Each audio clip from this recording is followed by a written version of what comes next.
Well, thanks, Susan. It's been an honor, and I enjoyed this morning's presentation. Um, as I said before, the presentation is usually about a half an hour, although I could speak about human resources for days because I love this profession so much. Um, my good friend Deborah has said to me, you are where you're supposed to be, and that's where I am because I like human resources so much. Um, Susan, this is not progressing. I'm having the same problem um this morning as I did this Okay, morning. why don't Oh, there you we go. oh, there There you we go. go. I have over 40 years of human resource experience in both for-profit and nonprofit organizations. Yes, I am that old. Um, I went to John W. Hallahan Catholic Girls High School. And I have a BS in psychology from St. Joseph's University here in Philadelphia. And I'm certified in Myers-Briggs, which you might have heard of MBTI. And I use that for team building. It could be used for interviewing, but I've used it for team building and conflict management. I'm certified in ELI civil treatment, which is really the gold standard for diversity training. And Lominger's Career Architect and Voices, I think that Korn Ferry might own that now. And I'm using it this year for succession planning, but you certainly could use it for interview training also. And I'm in my third year with the Mercy organizations, and I always tease people and say they'll have to take me out of here in a body bag. I just love the Mercy organizations so much that I'm going to stay here forever. And I networked into this organization. I had retired, and it was just me and a dog. And I thought, there's no way I can do this. I have to do something. And I was doing some volunteer work, and a friend of mine said, "Oh, there's a part-time opening at a mercy school." And so I interviewed for it and I got it. And the 3 day a week went to 4 day a week and then spilled over to 4.5 day a week. And it didn't matter to me because I just love the mercy schools. Um, what surprised me when I first got here at the mercy schools is that the business offices were taking care of HR issues. They had little or no background in human resources and no knowledge of employment law. They may have Googled employment law here and there, but they didn't have an in-depth knowledge of employment law. And they didn't know that there were court rulings that shaded the law every day. And then there were settlements that were being made for big dollars to employees that should have really been terminated for cause. I would look through some of these files and I said to the office manager, "Whoa, this person should have been fired." "Yeah, I know, but the insurance company said just settle it, just write a severance agreement and settle it." It's like, why? This person should have been terminated. "No, the insurance company said to just settle it." And then outside consultants were being paid really big dollars to do something that an in-house HR person could have done for like half year's salary. And so they were the big surprises for me. And I thought, wow, an in-house HR person, even part-time, could settle these things and save the schools money. So here's what you may not know. Human resource employees are internal consultants. When somebody comes to me and says, "Yeah, I have this problem, this faculty member, he doesn't come in. He's used all his vacation and he has the summer off." Yeah, that's a problem because the students are saying, "Well, we're getting these substitutes all the time. My parents are not happy." Or well, this faculty member isn't teaching the right syllabus, or I have a staff member that's not doing his or her job. So my response is, well, what is it you want to have happen? As a consultant, how do we partner together? How do we make it happen?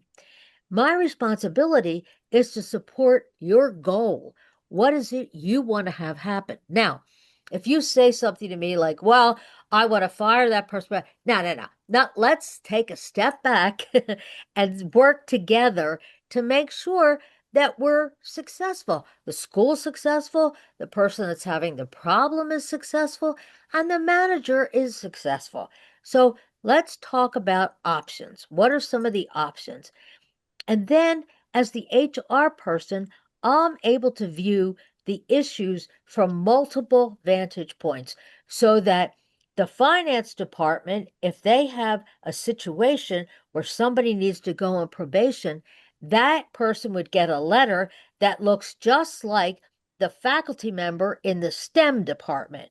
And that person gets a letter in the algebra department, that letter looks the same.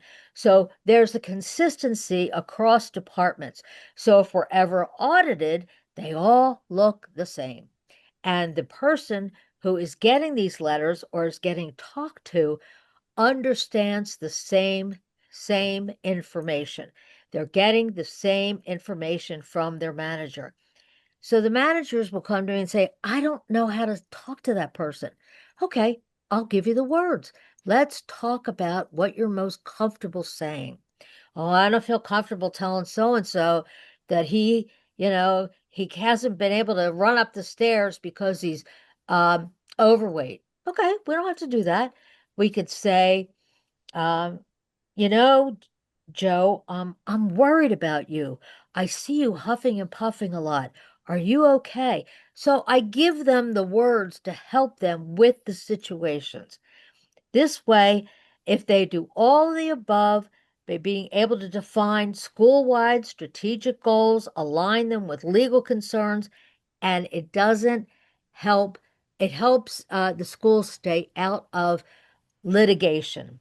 And it also is consistent across the lines of the departments, the staff, and the faculty. So, does anybody have any questions, or have you ever encountered anything that's similar to what I'm talking about? Yes, no? Everybody's fine. Good. Hmm. Very okay. Good. All right. Um, some of the aspects of HR, and I'm not going to go into every single one of these by explanation, but recruitment retention. I send out all the recruitment notices. But the one thing that was really difficult for the school to acknowledge in the beginning is uh, FLSA, Federal Labor Standard Act. What's exempt and what's not exempt. So, what's salaried and what is hourly. Well, we really need to have the receptionist be salaried. Why? Well, because we just want to pay her. We just want to pay her that amount of money. So, well, it's not a salaried job. No, we'll make it salaried. No, no, I don't think you understand. If you pay somebody a salaried job that's an hourly job and you're audited, you could be fined $10,000 a day. Whoa, really? Yeah. So we don't want to do that. No, we don't want to do that. Okay. So now I took a look at all the jobs and I said, these jobs that were salaried in the past are now hourly. So people that work more than 40 hours must be paid overtime. So Wow. do you know how many people work over 40 hours now in the school? Zero, Mhm. because we don't have the money to pay them time and a half. There may be a few maintenance workers that work over 40 hours because the Saturdays they have to trim the trees or do some snow plowing or whatever. But sometimes we make an accommodation. We'll say, Joe, don't come in on a Friday because you have to come in on Saturday to do this type of work. But the receptionists now, they don't work over 40. And we make sure they take their 30 minutes for lunch so they get 40 hours. Now they all have timesheets that I've put together for them. So we make sure that we are actually running the same way the Federal Labor Standard Act wants us to run. So if we're ever audited, we can show people that we're doing the right thing. Retention. We have implemented what's called stay interviews at the high school, and we'll be doing that at the elementary school. What are they? Well, when somebody comes on board new, after about 3 months, I'll sit down with them and say, how you doing? How's it working out here for you? Do you need anything from us that we're not giving you?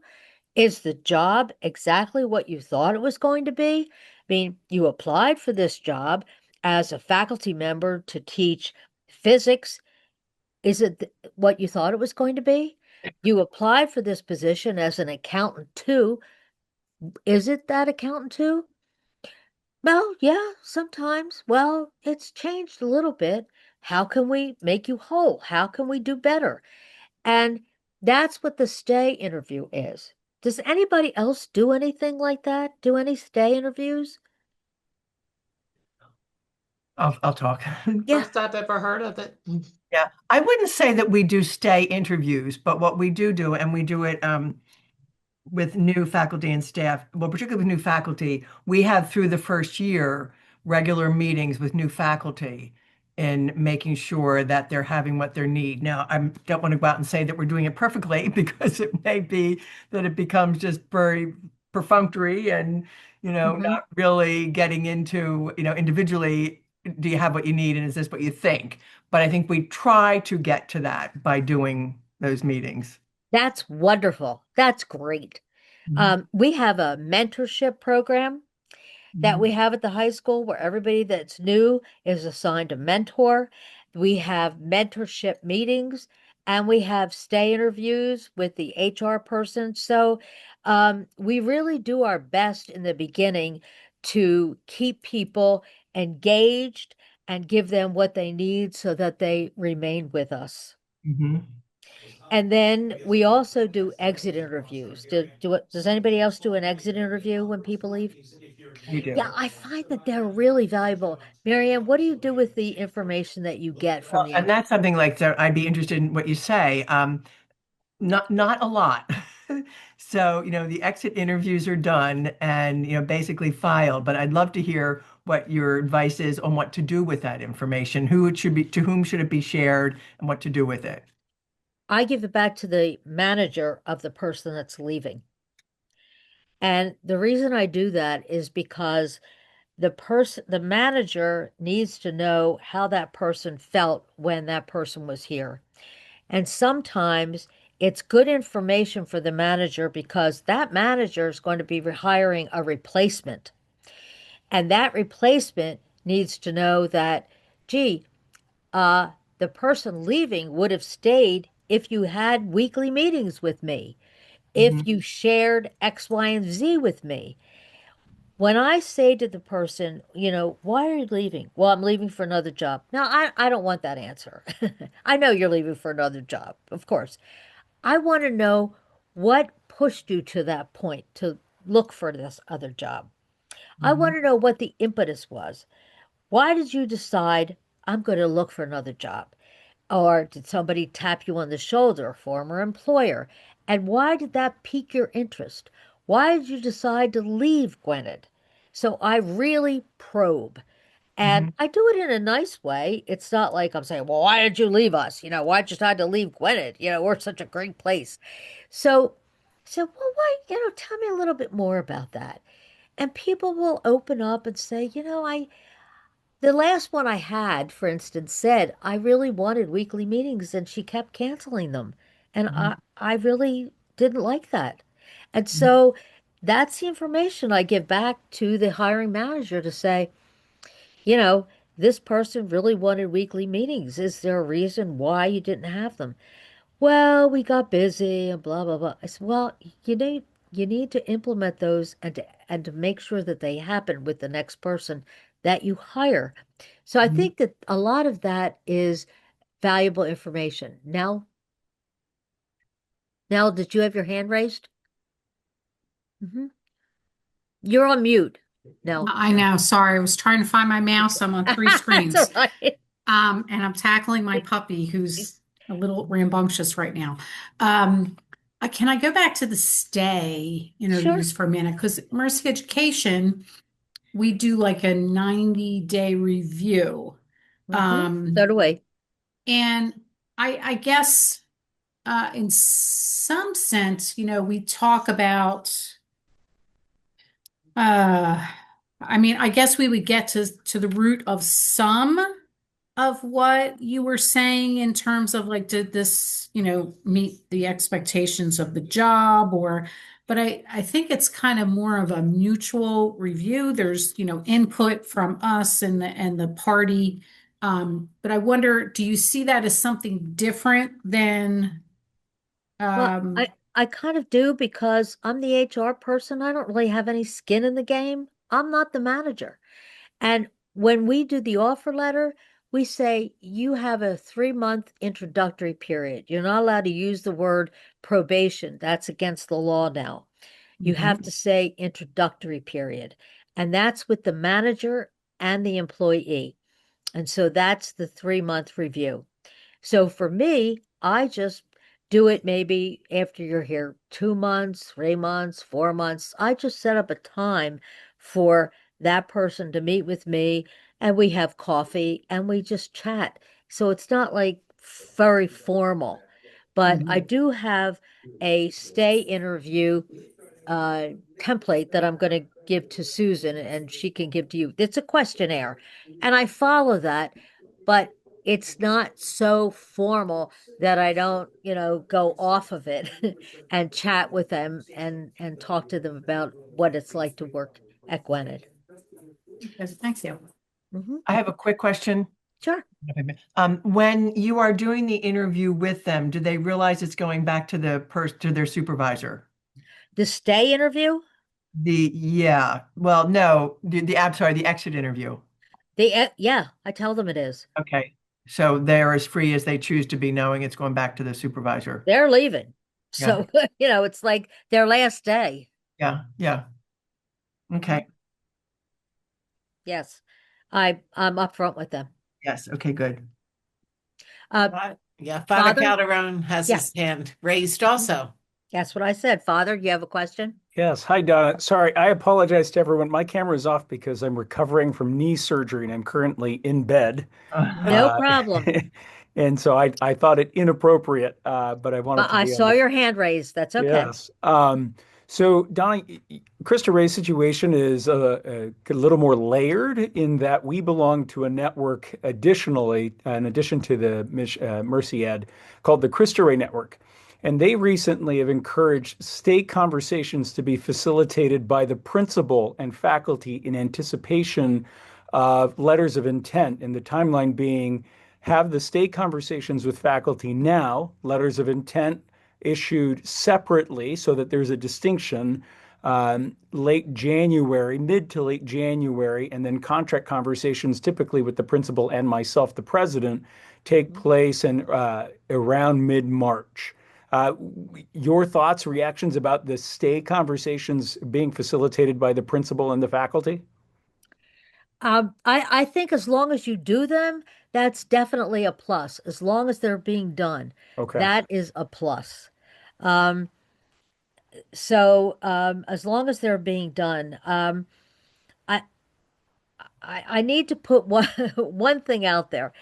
If you have them done by somebody like an HR person, um, you get more honest information instead of, the principal or the president. Um, but doing them is definitely a plus.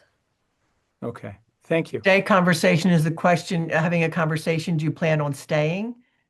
Or do we want you to stay? How does the stay conversation So the go? way we've been primed, the way rather I should say the way my principal has been primed by the network, encouraged, formed, so on and so forth, is how do you have a touch point, mid-year checkpoint to see how are your hopes, desires, and vocation as an educator being affirmed, Mhm. and are they being honored such that you can continue to see yourself, and what goals might you have for next year, or what plans might you have differently than our mission for next year? Mm. Well, I think that's wonderful. But if I don't have goals, if I don't have any goals to stay, I'm not going to tell you. Mhm. Right. Right. We're a small faculty, so the hope is that this isn't, I guess the hope is that our faculty and our principal know each other well enough that they can feel it out. Then the letters of intent and then the contract conversations. Yeah. Mhm. Uh, I'll tell you what I didn't put in here that I might want to add because this conversation plays right into it. I've been in charge of engagement surveys every year, and we used National Association of Independent Schools, which I did not like. So I asked Denise Marbach, our president of the high school, we didn't do it at the elementary school, if we could use Terry Burry, and they were great and they were cost effective. Um, and they helped us with the questions. They did all the analysis. They did pie charts and graphs and everything else. And I think there were $1,800 for if you have 100 people, and if you have less than that, it's less money than that. And people were so honest in this survey. So if you're thinking you may want to do some type of survey work, I don't know how big your schools are. It sounds like yours, Father, yours might be very small, might not warrant such a survey. But if you have larger schools, you might like go the survey route and you get I'll affirm honest. that. So Marianne, who? the Cristo Rey network provides a staff survey. So there is a little bit of separation that allows for greater honesty. And so that template comes from that network all 41 schools. They filter it, create exactly what you're talking about, it both in narrative and chart form, and it's very helpful data. And we've been Yeah. tracking it for as long as I've been there. So whether a small school or a large school, it's good and it's a good effort, worthwhile effort. And who does that again, Father? So my school is unique in that we are a Mercy school, a Jesuit school, and a Cristo Rey school. And the Cristo Rey network provides that resource. Okay, good. Well, that's great because I find that you get a lot of great robust information from employee surveys that you might Right. not get from just talking with people. So Right. that sounds great. And at the Sorry. leadership level, at the president's level, in an appropriate way, they will share information so that we can compare against the other schools for kind of 30,000-foot level issues, which is also helpful. Terrific. Yeah, it's great. Donna, what was the other organization? Because we used the NACE survey a couple of years and not crazy about it. What was the other? Terry Burry, Terryberry. We were so pleased. We're using them again this coming year. Mhm. Okay. Justin Butterfield is who I talked to there. Justin Butterfield. At Terrybury, Justin Butterfield. Yeah, exactly. And Marianne, and for those who are joining us this evening, Donna is going to put together some handouts and a list of Yes, these I should add resources that. and things. So I will send that out in the next couple of days also. Great, thank Okay, you. I will add that, Marianne. I'll add all that stuff so you don't have to worry about Thank you. remembering it. Thank you. As we go, where was I? Benefits, of course, Here's HR. one other question, and I said earlier, and Susan, I'm sorry, we have Carol night tonight, so I'm really going to have to jump off before this is over. That's But I'm okay, thank interested you. too in letter of intent. So we have done this, and I just want to be sure that I'm clear on what you're saying, that as a best practice to send out, asking people what their intention is. That's what we're talking about right here. That before you're sending out contracts, a few months before that, that maybe right when you get into the new calendar year, sending We've out done that. We do that all the time. and that's what you, when you Letter say of a letter intent. of intent, that's what we're talking about. We've Okay, done that. Both schools. okay. Marianne, I'm sorry you have to jump off. I am I'm not too. even halfway finished. I am too. Because we're asking too many questions. I am too. No, but this is such a great group. Yeah. Yeah. Marianne, I will Marianne make will sure have the you video. receive the recording. Good. Yes. Yeah. Good. Okay, the benefits, making sure that it not only benefits the employee, but it doesn't bankrupt the school. Compensation includes job banding, which is, of course, your minimum, midpoint, and maximum for each position, and taking a look at the market, not just the national market, but the market where you are located. So if I'm in Ambler, Pennsylvania, I take a look at Montgomeryville, Ambler, Philadelphia, etc., where I'm located. Mhm. Risk management, of course, is, anything that's a legal compliance, reputational damage, anything within for the employee about the school. Employee relations is a big thing. We're going to talk about that in depth in the next few slides. Performance management, performance review system. Do you have a system where you review employees on an annual basis, semi-annual basis? How is that? Is it online, which it should be by now online and not paper, handing piece of paper to a manager and employee? And we always hope that the employee does a self-appraisal first and then gives it to the manager, etc. Um, then we have training and development. As I said, I've done Myers-Briggs training. We also have some, it's called GCLI training within the high school, where people have gone through particular training from the University of Pennsylvania. Everyone's been certified, and we talk the same language. It's called GCLI training. And terminations that may include severance agreements. And I've written so many severance agreements that when the attorneys say, well, we need to put this, this, and this. And I'm like, yeah, I know. I'll put this together and you could read it. And they go, okay. So we make sure that we put severance agreements together based on state and federal laws. State and federal laws. So we have to keep that in mind. Mhm. Yeah. Okay. Oh, we got to go back. Back one. Um, so here's what you don't know that you don't know. Compliance or knowledge of federal, state, and local statutes are so important because the laws don't change, but the judges, they change the court rulings almost on a daily basis. So you could have laws on the books forever, but what happens is that the judges shade the laws every day. So you could have one law that says this is what we need to do, and then the judge would say, oh, but I'm going to change that a little bit today. I'm going to do something different. And then this way, you don't know what's going to be happening until you find out. Oh, comes up on my screen because I follow these things almost on a daily basis. It'll come up and say, Donna, the Pennsylvania law has changed here because Judge so and so changed it. So, oh, I didn't know that. Now, the big beautiful bill changed the I-9 for everybody. I had to do the I-9s over for every single person because Trump wants the both sides of the driver's license done, the both sides of the Social Security card done. So we had to get that done for everybody.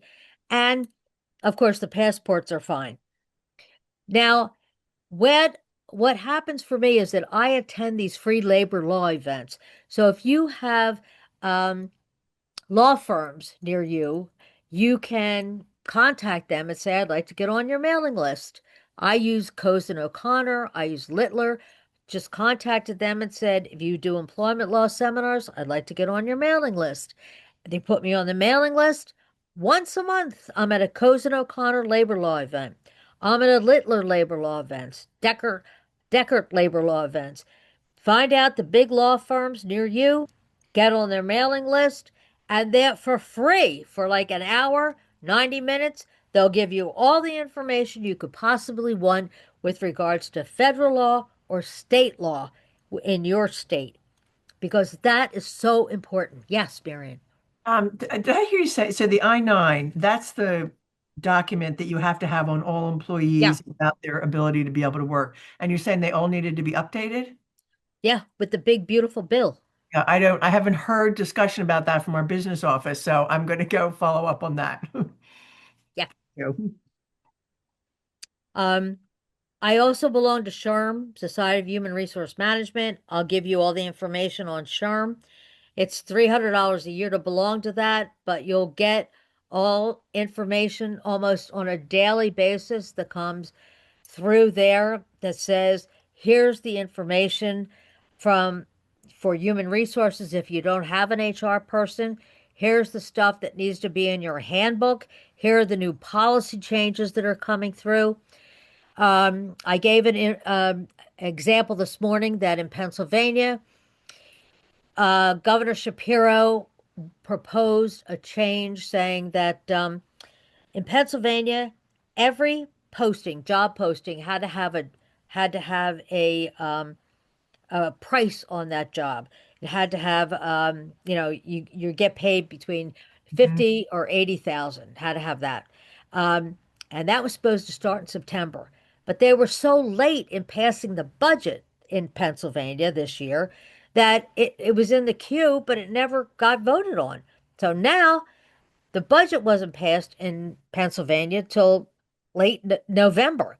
Now it's in the queue. That vote is supposed to happen the beginning of the first quarter of 2026. But HR people know that that's coming.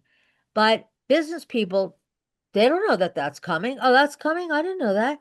So HR people know that that's coming. But if you're at these labor law seminars for your state, if you're at these labor law seminars or if you belong to SHRM, you know all these things are happening in each state. So that's the benefit of being in these labor law seminars and belonging to SHRM. Questions? Well, since I'm going to have to leave in a few minutes, I'm just going to ask the question I really want to ask.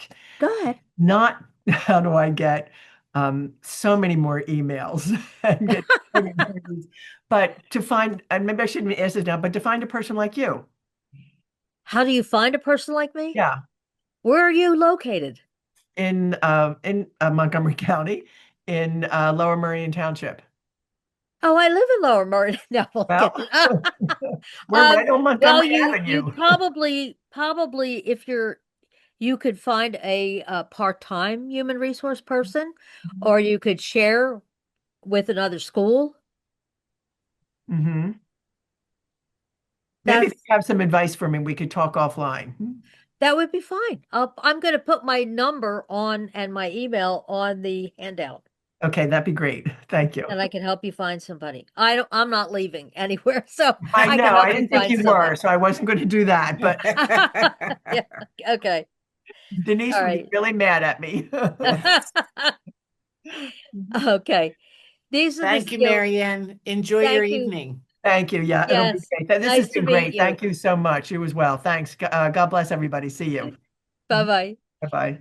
The skills that I'm using most often in the schools today are employee relations, conflict management, recruitment, retention, and policy development. The schools have a more familial type atmosphere versus corporate America. Corporate America, it's like, this is your job, your human resources, you tell them what they need to do, blah, blah, blah. I didn't like that so much. That's why I left for profit and went to nonprofit and then ended up in education where it's better fit for me. I really like this. I like the mercy charisma. I like the I like the familial type environment where people really want other people to succeed, where they talk with mercy, where they look at other people and say, yes, let's be merciful with other people. Let's move through this process with some dignity and respect. And that's what's so wonderful about this mercy education. Um, Employee relations, it's probably the one area of HR that I use the most. It's the most important aspect of human resources because it's the employee-employer relationship. And the outcomes are critical because this is the area which causes litigation. And this is the area where we hope not to be in litigation. And since this is the one that's the most important, it's the one where I've put together two scenarios. And I think, Susan, do we have time for two or just one? Uh, let's start with one and see if we have time to bring the second one up. Okay. And do we want to be in one group or I think two? one group. One group? Yes. Okay. I have put together two scenarios with regards to employee relations, taking a look at trying to create a positive and productive work environment and effective communications and conflict resolution. And I have the first scenario, which is um, two faculty members don't get along. Okay. They both teach the same grade, discuss it, and they have to discuss issues with each other. And planning for the day is so important. But they don't want to speak to each other. They text all the time, or they don't. It doesn't happen at all. Now the parents start to hear about this. They've already been spoken to, but no improvements happening. What should you do? And so that's the scenario. So, Susan, take it away. This morning, because we had bigger groups, we got into smaller groups and really discussed. When I look at our group tonight, I think our discussion can happen right here Right in now. our large group. Just to let you know, this morning, people were all over the place as far as, wow, we have this going on in our school right now. Thank you for this scenario. And really learned a lot. So I don't know if you've had this scenario in your school or in your workplace, but I have as a principal, and it is not fun. Um, but I will turn this over to if someone else would like to share their thoughts on how they might handle this in their school setting. Um, you inherit a faculty member who has been put in a classroom to teach freshman French 1. She should never have been given this assignment. You are hearing from students and parents that the students are not learning anything or the teacher's not following the syllabus. It's almost the end of the semester. What do you do? My ending quote is train your people enough to leave, but treat them well enough so that they want to stay. That was Sir Richard Branson.